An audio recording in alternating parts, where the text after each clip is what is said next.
আগামী 10 তারিখ থেকে 13 তারিখ পর্যন্ত শুধু ইউকেতে নয় সারা পৃথিবীতে দেখিয়ে দিবে ডক্টর ইউনূস অবৈধতাকে আমরা মানি না। হাজার হাজার ছাত্রলীগ দেখেছেন টিউলিপ সিদ্দিক ব্রিটিশ পার্লামেন্টে তাকে নিমন্ত্রণ জানিয়েছে। এখন এই নিমন্ত্রণ জানিয়েছে উনি আর আপনারা করবেন প্রতিহত, এটা কেমন হয়ে গেল না নাকি? ঠিক আছে, 17 বছর উনি স্ট্রাগল করেছেন, ওনার প্রতি কি ভয়ানক টর্চার হয়েছে সেই 9/11 গভর্নমেন্টের সময়। তো সেই জায়গা থেকে উনি তার পার্টিকে গুছিয়েছেন। তার পার্টি এখন খুবই বাংলাদেশে এখন বলতেই পারেন যে সবচেয়ে বড় পার্টি। তো সেই জায়গায় আর আমাদের চিফ অ্যাডভাইজার হচ্ছেন ইন্টারিম গভর্নমেন্টের প্রধান। তো তাদের মধ্যে যদি মিটিং হয় সেই মিটিংটা তো অবশ্যই একটা পজিটিভ, বাংলাদেশের জন্য এটা একটা খুবই মানে পজিটিভ বার্তা বয়ে নিয়ে আসে। লন্ডনে যাবেন ডক্টর মোহাম্মদ ইউনূস, সেখানে তিনি যাবেন। তার এই যাওয়াকে কেন্দ্র করে লন্ডন যে সমস্ত আওয়ামী লীগ নেতারা রয়েছেন তারা ডক্টর ইউনূসকে প্রতিহত বা প্রতিরোধ করার জন্য তারা একটি বৃহত্তর আন্দোলন গড়ে তোলার ডাক দিয়েছেন। দর্শক, এখন কথা হচ্ছে ডক্টর মোহাম্মদ ইউনূসকে তারা কি করতে পারে। তারা অনেকে বলতেছে তারা অস্ত্র সংগ্রহ করতেছে এবং অস্ত্র সংগ্রহ করে তারা বড় ধরনের একটা জামায়াত এবং ডক্টর ইউনূসের উপর একটা হামলা প্রকৃতির আক্রমণ করার চেষ্টা করবে। আমরা এমন কয়েকটা আওয়ামী লীগ নেতার বক্তব্য শুনবো, পাশাপাশি এখানে কি হতে পারে এটা একটু বিশ্লেষণ করেছেন, তার আলোচনা শুনবো, এরপর কথা বলবো। আগামী 10 তারিখ থেকে 13 তারিখ পর্যন্ত শুধু ইউকেতে নয় সারা পৃথিবীতে দেখিয়ে দিবে ডক্টর ইউনূস অবৈধতাকে আমরা মানি না। হাজার হাজার ছাত্রলীগ, যুবলীগ, স্বেচ্ছাসেবক লীগ, আওয়ামী লীগের নেতাকর্মীদের হত্যা করেছে, পুলিশ হত্যা করেছে। সে বাংলাদেশের অর্থনীতিকে ধ্বংস করেছে। 54 বছরের ইতিহাসে অর্থনৈতিক বিপর্যয়ে আমরা এত দেখি নাই। জিডিপি সবচেয়ে কম এই বছরটিতে, বাজেট ঘাটতি সবচেয়ে বেশি এই বছরটিতে। 5 লক্ষ ছাত্রের জীবন নষ্ট করেছে, কাউকে বহিষ্কার করেছে, কাউকে অব্যাহতি দিয়েছে, কাউকে পরীক্ষার হলে দায়িত্ব দেয় নাই, কাউকে সার্টিফিকেট নিতে দেয় নাই। বাংলাদেশের সাংবাদিক তারা হচ্ছে গণতন্ত্রের প্রাণ। সেই সাংবাদিকদের 168 জন সাংবাদিকের অ্যাক্রিডিটেশন কার্ড বাতিল করা হয়েছে। 5 জনকে জেলে নেওয়া হয়েছে। 238 জনের বিরুদ্ধে খুনের মামলা দেওয়া হয়েছে। হাজার হাজার নেতা কর্মী, বাংলাদেশের ইতিহাসে 48,000 মানুষ এক মাসে অ্যারেস্ট হয়, এমন কোন ইতিহাস বাংলাদেশে নাই। এই ইউনূসের সব সময় আছে। গত 10 মাসে 3.5 লক্ষ মানুষকে অ্যারেস্ট করা হয়েছে। কোন গণতান্ত্রিক দেশের হতে পারে না। বিচারহীনতার সংস্কৃতি চলছে বাংলাদেশে। সবচেয়ে বড় কথা, জাতির পিতার নেতৃত্বে যে দেশটি স্বাধীন হয়েছে সেই দেশের সার্বভৌমত্ব, সেই দেশের নিমন্ত্রণ জানিয়েছে। এখন এই নিমন্ত্রণ জানিয়েছে উনি আর আপনারা করবেন প্রতিহত, এটা কেমন হয়ে গেল না নাকি? হামিদ কারজাই আসতেছেন 10 জুন সকালে। সেখানে আমরা বাংলাদেশের সমস্ত প্রবাসী বাঙালি এবং আওয়ামী পরিবার সেখানে উপস্থিত হবে। আজকে দেশকে ধ্বংসের দ্বারপ্রান্তে নিয়ে গেছেন উনি। আজকে বাংলাদেশের ল অ্যান্ড অর্ডার সিচুয়েশন নেই, আওয়ামী লীগ নিষিদ্ধ এবং বাংলাদেশের এমন কোনো সেক্টর নাই। আপনি যদি দেখেন গার্মেন্টস সেক্টর থেকে শুরু করে প্রত্যেকটি জায়গায় মানুষ হত্যা, পুলিশ 3200 পুলিশকে হত্যা, আওয়ামী লীগের 1200 নেতাকর্মীদেরকে হত্যা, রক্তের দাগ তার হাতে। আমরা লন্ডনে ওনাকে স্বাগত জানাতে চাই না, প্রবাসী বাঙালিরা কেউ চায় না। তিনি যেই হোটেলে থাকবেন, এখন পর্যন্ত আমাদের জানা ডরচেস্টার হোটেল পার্ক লেইনের, সেই হোটেলের সামনে আমরা সকাল 7টায় যুক্তরাজ্য আওয়ামী লীগ, আমাদের সকল সহযোগী সংগঠন, ভ্রাতৃপ্রতিম সংগঠন, প্রবাসী বাঙালি, মুক্তিযুদ্ধে যারা বিশ্বাস করেন, স্বাধীনতার চেতনা যারা বিশ্বাস করেন, সবাইকে নিয়ে আমরা হাজার হাজার লোক তাকে আমরা তার বিরুদ্ধে প্রতিবাদ করব, প্রতিরোধ করব। মন্ত্রী মিনিস্টার আসল বিদেশ, তাকে বলেন পয়সা দিবার জন্য, আমরাও পয়সা দিব। অস্ত্র কিনতে হবে, অস্ত্র কিনতে হবে, আমরা যুদ্ধ করতে হবে মাঠে।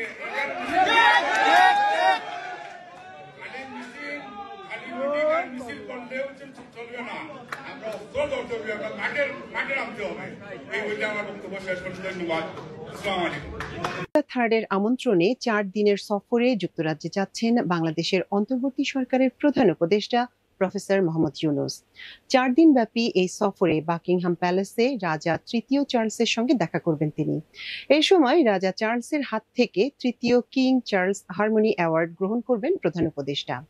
সফর শেষে আগামী 14 জুন দেশে ফিরবেন তিনি। প্রধান উপদেষ্টার এই সফরকে দ্বিপক্ষীয় সফর বলে ঘোষণা দিয়েছে ব্রিটিশ সরকার। সে অনুযায়ী 11ই জুন প্রফেসর ইউনূসের সঙ্গে দ্বিপক্ষীয় বৈঠক করবেন ব্রিটিশ প্রধানমন্ত্রী কিয়ার স্টারমার। অধ্যাপক ইউনূসের সঙ্গে সফর সঙ্গী হিসেবে আরও থাকবেন বাংলাদেশ ব্যাংকের governor doctor Ahsan H Mansur ও দুর্নীতি দমন কমিশনের চেয়ারম্যান ডক্টর আব্দুল মোমেন। এছাড়াও দুই দেশের সম্পর্ককে নতুন করে পুনরুজ্জীবিত করা এবং অর্থনীতি, বাণিজ্য ও বিনিয়োগের ক্ষেত্রে আরও ঘনিষ্ঠ সহযোগিতা গড়ার লক্ষ্যে এই সফর অনুষ্ঠিত হতে যাচ্ছে। এই সফর নিয়ে কথা বলতেই আজ আমাদের স্টুডিওতে উপস্থিত হয়েছেন প্রধান উপদেষ্টার প্রেস সচিব শফিকুল আলম। শফিক ভাই, আপনাকে আমাদের অনুষ্ঠানে স্বাগত জানাচ্ছি। কেমন আছেন? সালাম, ভালো আছি। ওয়ালাইকুম আসসালাম। প্রধান উপদেষ্টা যুক্তরাজ্য সফরে যাচ্ছেন, এই সফরের আসলে উদ্দেশ্য কি? আমরা ভাষা ভাষা অনেক কিছু শুনছি, অনেক প্রেস ব্রিফিং। সফরটা তো কোর তিনটা বিষয় এখানে ইম্পর্টেন্ট পাচ্ছে। সেটা হচ্ছে যে এক হচ্ছে যে আমরা ব্রিটেনের সাথে তো আমাদের সম্পর্কটা এটা একটা দ্বিপাক্ষিক সফর, অফিসিয়াল ট্যুর। তো ব্রিটেনের সাথে আমাদের সম্পর্কটাকে আমরা নতুন উচ্চতায় নিতে চাই।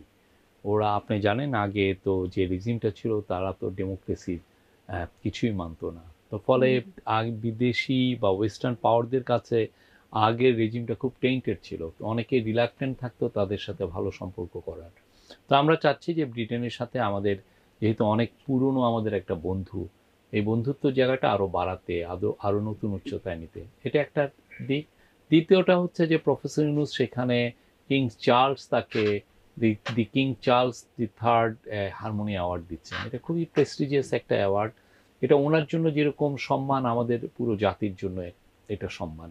আসলে এই অ্যাওয়ার্ডটা সম্পর্কে আমি একটু বিস্তারিত জানতে চাই। এটা হচ্ছে ওনার লাইফ লং যে ওয়ার্ক, সেই লাইফ লং ওয়ার্ককে উনি অনার করছেন। উনি প্রফেসর ইউনূস উনি সারা জীবন দরিদ্র মানুষের পাশে দাঁড়িয়েছেন। তার যে মাইক্রো ক্রেডিট যেটা গ্রামীণ ব্যাংক করলেন, এটা দরিদ্র মানুষকে দরিদ্রতা মুক্ত করার একটা ইনিশিয়েটিভ। ঠিক তেমনি তার পরবর্তীতে উনি সোশ্যাল বিজনেস যেগুলো আইডিয়াটা নিয়ে আসলেন, যে এমন একটা প্রতিষ্ঠান যেখানে প্রফিটটা রিসাইকেলই হবে, ওইটা আবার ওইখানেই যাবে, কেউ নিবে না, ওনারা কেউ নিবে না। তো এই সোশ্যাল বিজনেসটাও উনি দরিদ্র বান্ধব। এবং পরবর্তীতে উনি যেটা এখন প্রচুর বলছেন অনেক জায়গায়, সেটা হচ্ছে 3-0 কনসেপ্ট।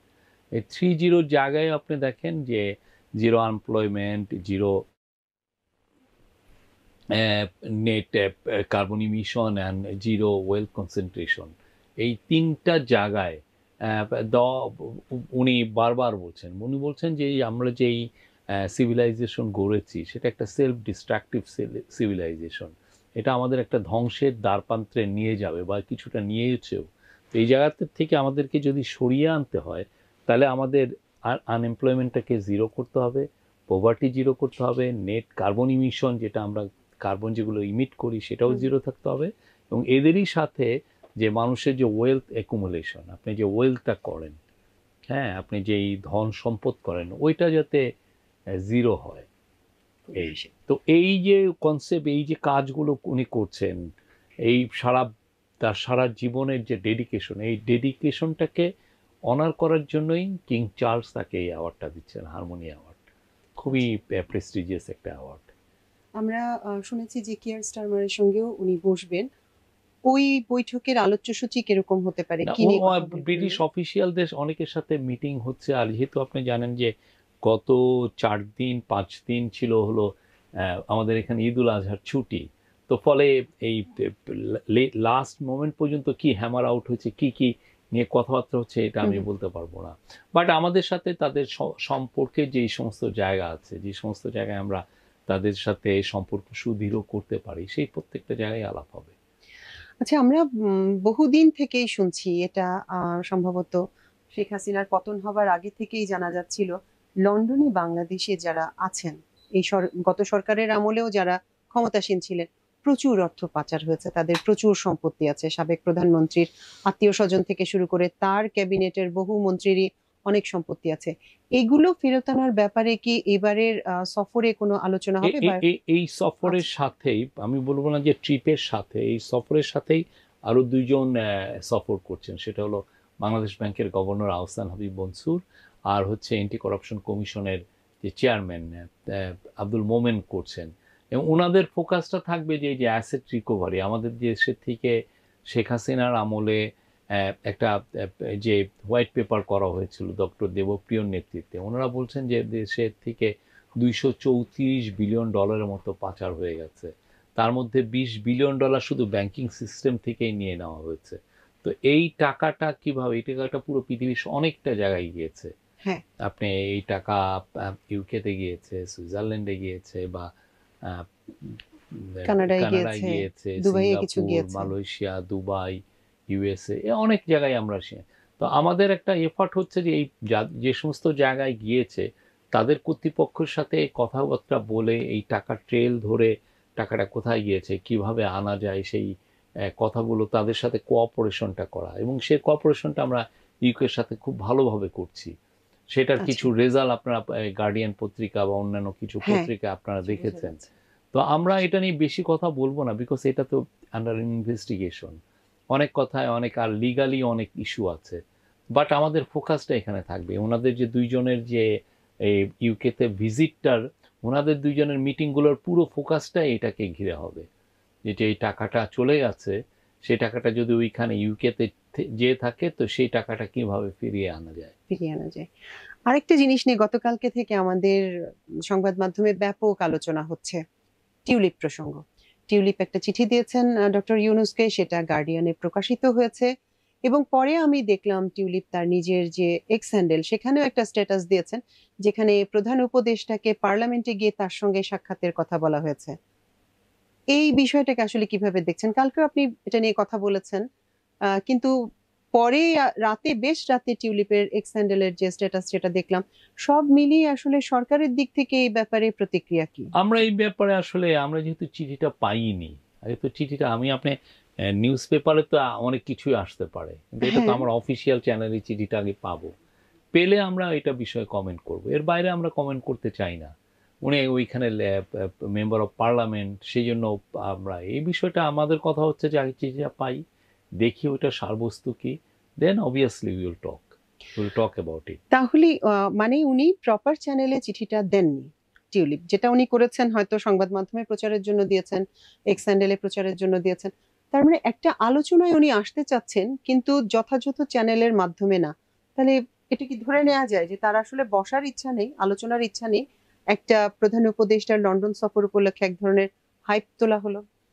আমি যেহেতু আমি চিঠিটা দেখিনি, আমি তো একজন সরকারি একজন মানে প্রেস সেক্রেটারি, তো সেই জায়গায় আমার আসলে পুরো জিনিসটা দেখে আমি কমেন্টটা করতে পারবো। আপনি যেটা বলছেন সেটা আপনার কমেন্ট, কিন্তু আমাদের তরফ থেকে আমরা আগে দেখি, যদি আমরা চিঠিটা পাই অবশ্যই আমরা এটার উপর কমেন্ট করব, জানাবো আপনাদেরকে। আপনাদের কাছে সুনির্দিষ্ট কোনো নথি নেই যেটার উপর ভিত্তি করে কোনো মন্তব্য করা যায়? কারণ আপনি জানেন আমাদের এখানে তো ছুটি চলছে, 5 তারিখ থেকে একটানা ছুটি চলছে। এটা একটা খুবই এক্সট্রাঅর্ডিনারি একটা টাইম।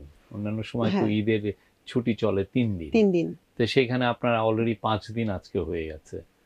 এই সময় আমরা যাচ্ছি, তার মধ্যে আমাদের আরেকটা ব্যস্ততা ছিল, জাতির উদ্দেশ্যে ভাষণ নিয়ে স্যার একটু ব্যস্ত ছিলেন, তারও আগে জাপান ট্যুর নিয়েছিলেন, ফলে এখানে ফোকাসটা একটু কম ছিল। আমরা ইউকেতে যাই, যে আমরা যদি চিঠিটা পাই সেটার উপর অবশ্যই আমরা কমেন্ট করব।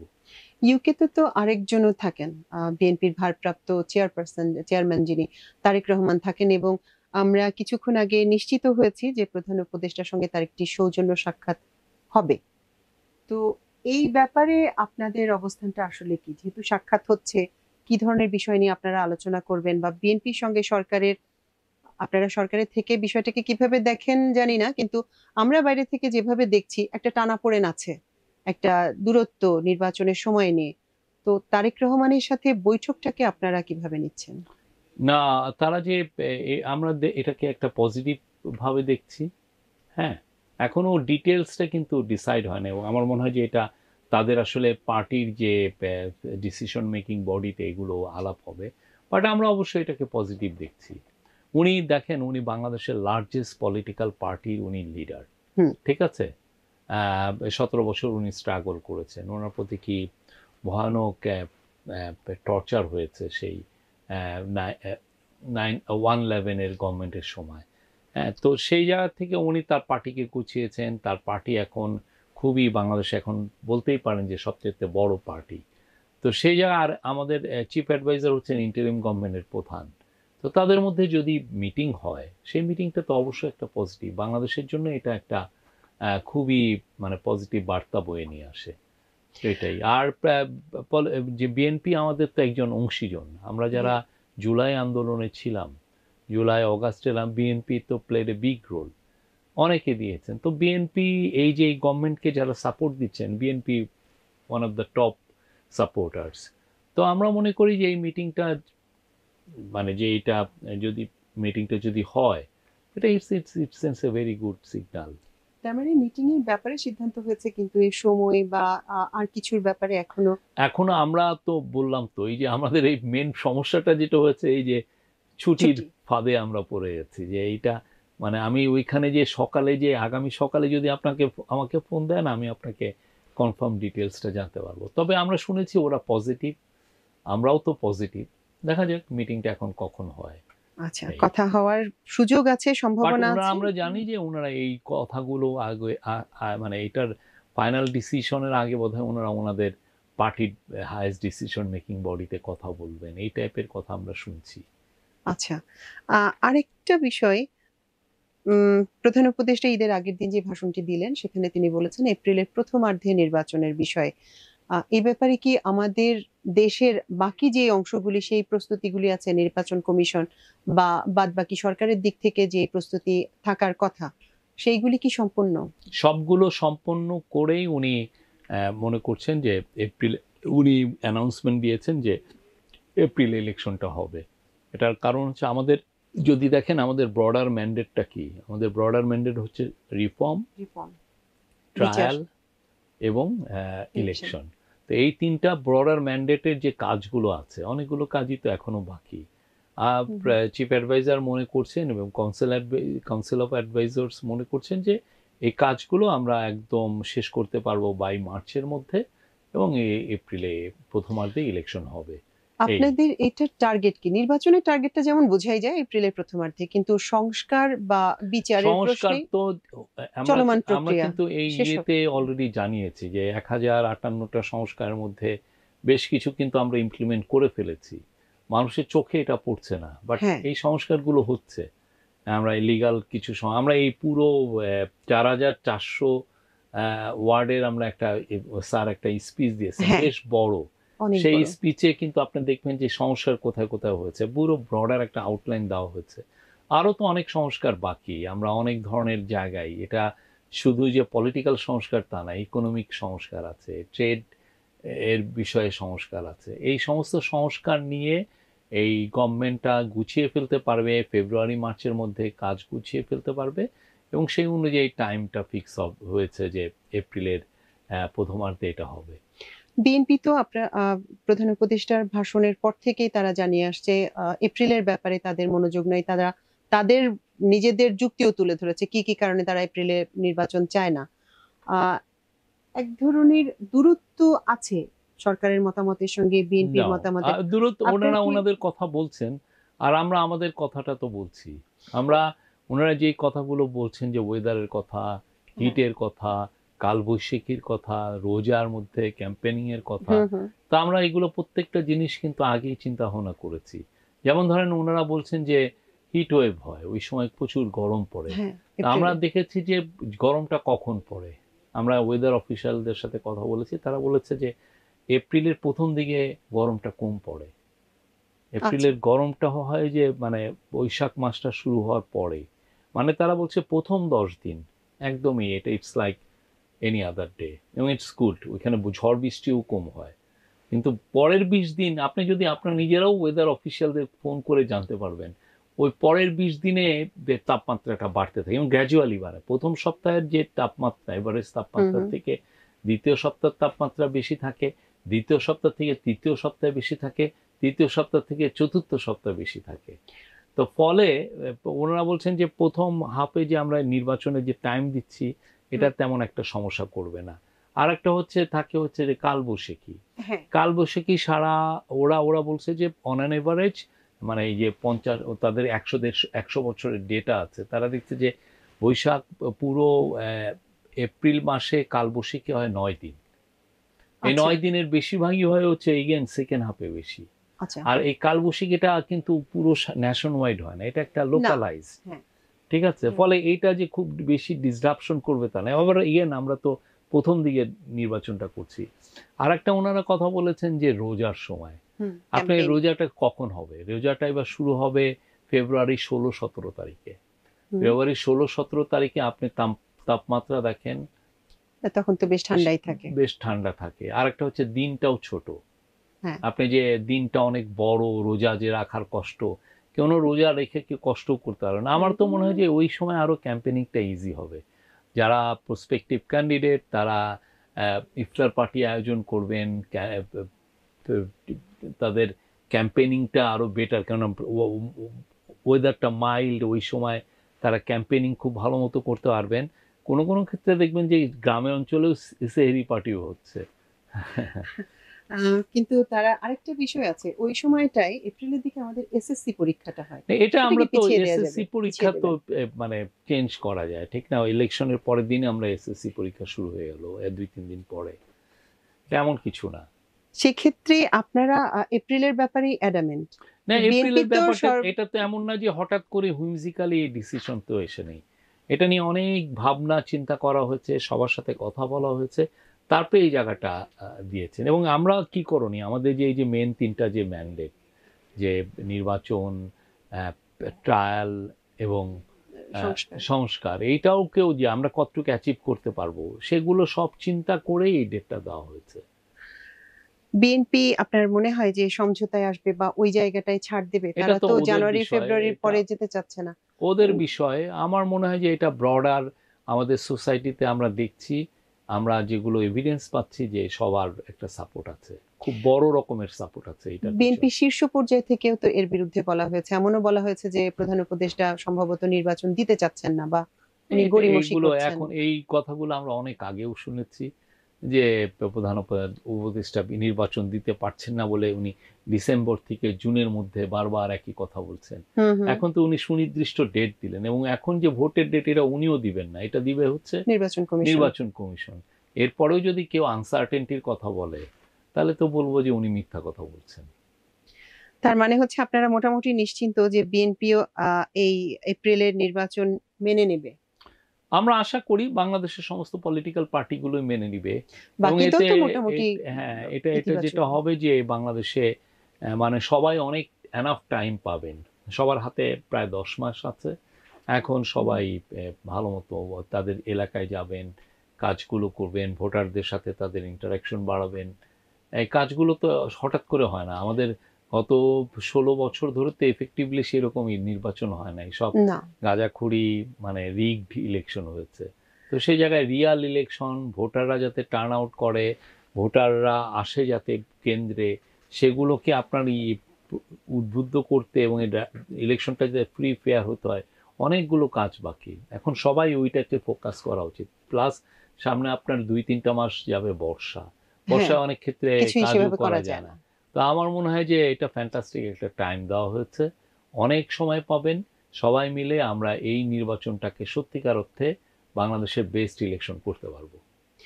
দেশের মধ্যে আসলে এক ধরনের অস্থিরতা, রাজনৈতিক পরিস্থিতি নিয়েও আরেকটা বিষয় হচ্ছে অর্থনৈতিক পরিস্থিতি নিয়েও এক ধরনের অস্থিরতা আছে। ব্যবসায়ীদের মধ্যে এক ধরনের হতাশা কাজ করছে। আমরা মনে করি বিনিয়োগের ইস্যুটা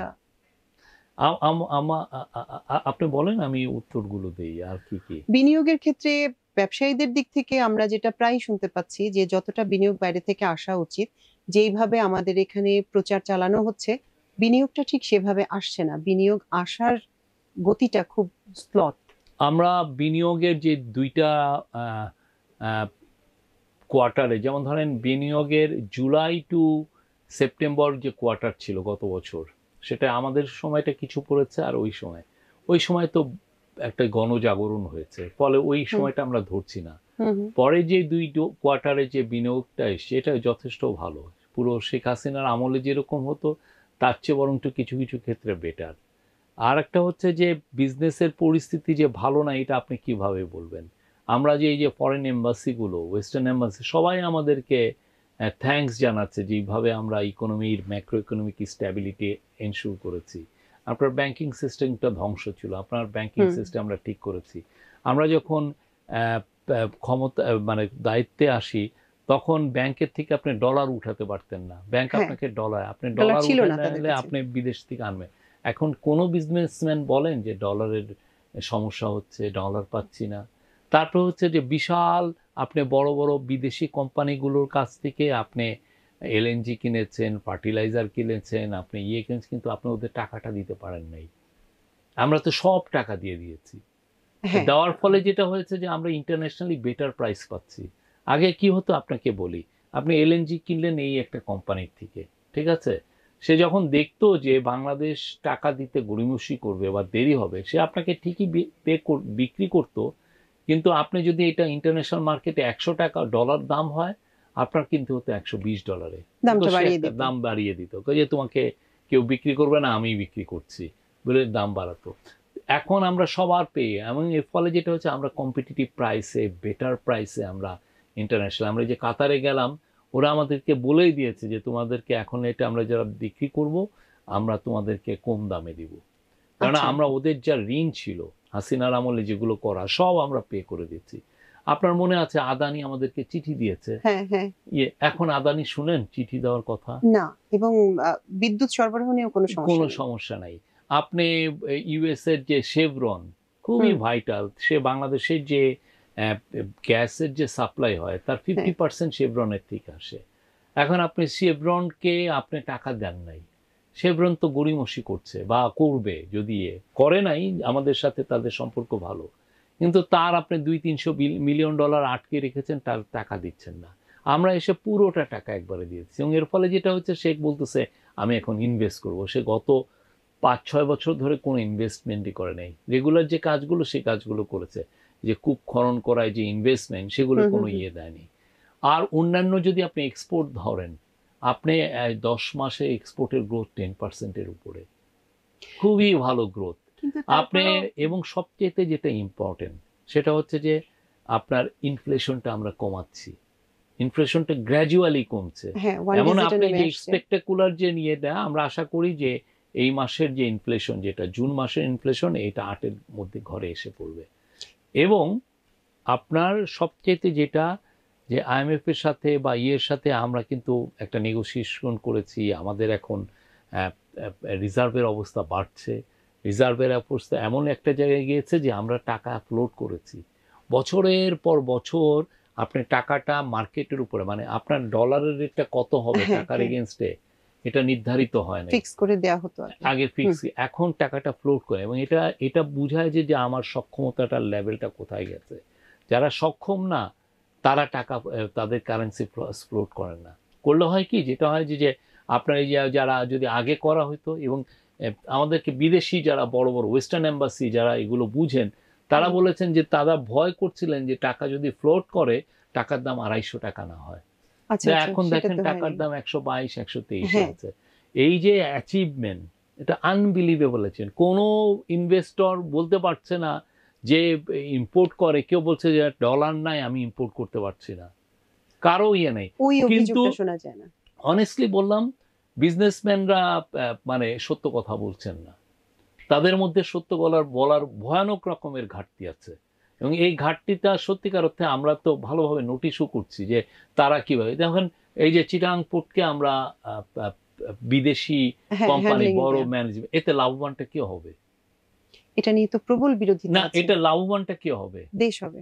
না, দেশের লাভবান দেশের মূলত কারা? ব্যবসায়ীরা। ব্যবসায়ীরা। হ্যাঁ। আপনি কোনো তাদের ব্যবসায়ীকে হ্যান্ডলিংটা সহজ দেখেছেন? হবে। আপনি কোনো ব্যবসায়ী বিজিএমই বা ওই সমস্ত গার্মেন্টের কেউ দেখেছেন আমাদেরকে বলতে যে আমরা খুব খুশি হচ্ছি যে আপনারা এই কাজটা করছেন? না, ওনারা এটা করছেন না। কারো পক্ষ থেকে আসে নাই। কেন আসছেন না জানেন? কারণ হচ্ছেন যে তারা ভয় পাচ্ছে যে এরপরে পলিটিক্যাল পার্টি যারা আসবে তাদেরকে তোষামোদি করার জন্য ওনারা এই কাজটা করছেন। তাদেরকে ওনারা তোষামোদি করছেন যে ওরা যদি রেগে যায়, ওই রেগে যাওয়ার ভয়ে আমাদেরকে বলছেন। অথচ আমি যদি আজকে চিরাং পোর্টের এফিসিয়েন্সি বাড়াই, সবচেয়ে উপকৃত হবে গার্মেন্টস এর এক্সপোর্টাররা, হ্যাঁ। সবচেয়ে। কিন্তু একজনের কোন একটা স্টেটমেন্ট দেখেছেন? না, কেউই বলেনি। কিন্তু আমরা গ্যাসের ঘাটতি নিয়ে প্রচুর কথা শুনছি। গ্যাসের ঘাটতি হচ্ছে, আবার দেখেন গ্যাসের ঘাটতি নিয়ে যে শেখ হাসিনার আমলে এত ঘাটতি, শেষের দিকে একটা স্টেটমেন্ট দেখেছেন না, তাদের? তখন আসে নাই। অথচ এই বছর আমরা এই জানুয়ারি টু এপ্রিল আমরা গ্যাসের বাড়িয়েছি হচ্ছে 21% গ্যাসের যে সরবরাহ, এবং এপ্রিল মাসেই বেড়েছে 49%। তো আমরা তো আমাদের যেটা আমরা সব করছি, এবং আমাদের রিজার্ভ আরও বাড়ুক, আমরা এটাকে গ্যাস ইম্পোর্ট করে সয়েল আপ করে দিব। এবং সবচেয়ে বড় যে জিনিস, আমরা ল্যান্ড বেস করতে যাচ্ছি, কি যেন FSRU মানে ল্যান্ডিং স্টেশন, যেখানে গ্যাসটা বিদেশের থেকে LNG এনে যেখানে রিগ্যাসিফিকেশন করা হবে, সেইটায় আমরা ইনভেস্ট করতে চাই, এবং এটা হলে এই দেশে কোনো গ্যাসের সমস্যা থাকবে না। তো এগুলো আমরা তো যা করা, যে কাজগুলো ওরা করে নাই, আমরা প্রত্যেকটা কাজ করছি এবং খুব নিষ্ঠার সাথে কাজগুলো করা হচ্ছে। কিন্তু ওই যে আপনার অ্যালিজিয়েন্স তো পলিটিক্যাল পার্টির সাথে, আপনি তো পলিটিক্যাল পার্টির সাথে চামচামি করে অনেক আপনি নিয়েছেন, কি যেন বছরের পর আপনি বিজেপি লিডাররা শেখ হাসিনার আমলে কি করেছে দেখেন না? সর্বশেষ মিটিংটাও তো আমরা দেখেছেন না? এখন ওই পলিটিক্যাল বিজনেসম্যানদের একটা বড় অংশ এই ধান্দাবাজিতে থাকেন, যে একটা পলিটিক্যাল পার্টি আসলে তাকে আমি সাপোর্ট দিলে আমি তার থেকে অনেক বেনিফিট পাবো, সেই বেনিফিটের আশায় তারা আমরা যে ভালো কাজগুলো করছি সেগুলো বলতে চাচ্ছেন না। এটা একটা দুর্ভাগ্যজনক বিষয়। কিন্তু গ্যাসের যে সমাধানটা আপনি বললেন, এটা কতদিনের মধ্যে আমরা অনেক কাছে, আপনি এখন গ্যাসের সমাধান নিয়ে কোনো কথা হচ্ছে, আমরা আপনাকে ইনভাইট করব যে আপনাদের রিপোর্টারদেরকে এই যে যারা এইটা আসলে ফেস করেন, এই প্রত্যেকটা জায়গায় যে রিপোর্টগুলো করতে, তাতে আমরা অনেস্ট রিপোর্টিংটা পারবো, কি হচ্ছে, আদৌ এনারা কি বাড়িয়ে বলছেন না সত্যি সেরকমের সমস্যা হচ্ছে। বাট আমাদের তরফ থেকে বলা হয়েছে যে এই গ্যাসটা আমরা বিদ্যুতে দিতাম, কিছু গ্যাস আমরা সরিয়ে এনে আমরা ফ্যাক্টরিগুলোতে দিচ্ছি। আর একটা হচ্ছে যে আমরা বাইরের থেকে যে LNG আমরা যতগুলো কার্গো আনতাম জাহাজ, সেই কার্গো আমরা এর চেয়ে বেশি, প্রতি মাসে একটা বেশি করে আনার ডিসিশন হয়েছে। আর যদি লাগে আরো বেশি হবে, আরো বেশি আনা হবে, আমাদের চাহিদা যে পরিমাণ থাকবে। জি, গত কয়েকদিন থেকে, সপ্তাহখানেক থেকেই আমরা দেখছি যে আমাদের যে কার্যক্রম নিষিদ্ধ হয়েছে আওয়ামী লীগ, তাদের সেই সময়ের যে ছিলেন ওবায়দুল কাদের, যোগাযোগ মন্ত্রী ছিলেন, তিনি বেশ কিছু সংবাদ মাধ্যমে সাক্ষাৎকার দিয়েছেন, বাইরের মিডিয়াতে ছেপেছে। গতকালকে আমি ভারতের একটি মিডিয়াতে দেখলাম উনি সাক্ষাৎকার দিয়েছেন এবং নানা ধরনের কথাবার্তা বলছেন, যেগুলি দেশের জন্য আসলে ঠিক ইতিবাচক না। আপনারা এই বিষয়গুলিকে কিভাবে হ্যান্ডেল করতে চান? আমরা মনে করি যে তাকে যারা প্ল্যাটফর্ম দিচ্ছেন তাদের উচিত তার বিষয়ে জিজ্ঞেস করা, এই লোকগুলো কই ছিল যখন এই এত লার্জ স্কেল কিলিং হলো। হ্যাঁ, এবং ওই ওবায়দুল কাদেরের তো একটা ফেমাস উক্তি আছে সেই সময়, সে হচ্ছে যে ছাত্রলীগের ছেলেরাই পিটিয়ে ঠিক করে ফেলবে, এটা বলেছে না? পড়ার পরেই তো দেখবেন তারা করছে। মানে এই যে যারা এই রিপোর্টগুলো, তারা কি ওনাকে এই কোশ্চেনটা করেছে? ওই সময়ের ব্যাপারে কেউই প্রশ্ন করছে না। একটা জায়গায় আমি দেখলাম যে অনুশোচনার কথা বলা হচ্ছে। তো অনুশোচনার আপনি কে কিলিং গুলো কে করেছে? তারা কিন্তু বলছে তারা পলিটিক্যালি ফেস করবে, তারা দেশে আসবে, রাজনীতি শুরু করবে, তারপরে তারা you are mass murderer, this people are mass murderer. দেশে তাদের এই সমস্ত বক্তব্যগুলি আসার পর কি এক ধরনের গ্রহণযোগ্যতা তৈরি হচ্ছে? বাংলাদেশের মানুষ খুব ভালো জানে যে এরা কি কত ভয়ানক রকমের খুনি। এই যে আয়না ঘরে এত লোককে রাখলো, কারা রেখেছে? এদের রেজিমই তো রেখেছে। এই যে 1200, ওইখানে যে 1400 জন মারা গেছে, UN বললো, কারা মেরেছে? এই যে এটা কি মানুষ তো পৃথিবীতে ভুলে যায় না। এটা না এমন না যে আমি রিপোর্টটা করছি, UN রিপোর্ট করছে, একদম দেখিয়ে দিচ্ছে যে শেখ হাসিনার কটু আছে সেখানে, যে ওরে মেরে ওকে রাস লুকিয়ে ফেলো, এই ধরনের কটু আছে। তো সেই জায়গায় থেকে এনারা কোন মুখে এই কথাগুলো বলেন? আর আমার খারাপ লাগে যে ওনাদেরকে আবার অনেকে প্ল্যাটফর্ম দিচ্ছেন, প্ল্যাটফর্ম দিচ্ছে, ওনারা কথা বলার সুযোগ শুধু পাচ্ছেন না, বিস্তারিত বর্ণনা সুযোগ পাচ্ছেন। আমরা দেখছি, আমাদের বাংলাদেশের মানুষরা তো দেখছে, খুব ভালোভাবে দেখছে।